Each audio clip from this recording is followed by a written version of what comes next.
નમસ્તે. અબ તક ચેનલને આજે 13 વર્ષ પૂરા થયા અને 14મું વર્ષ બેઠું. શુભેચ્છા.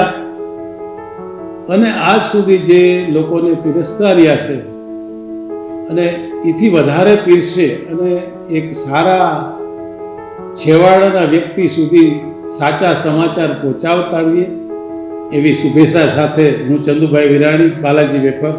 Thank you. આભાર.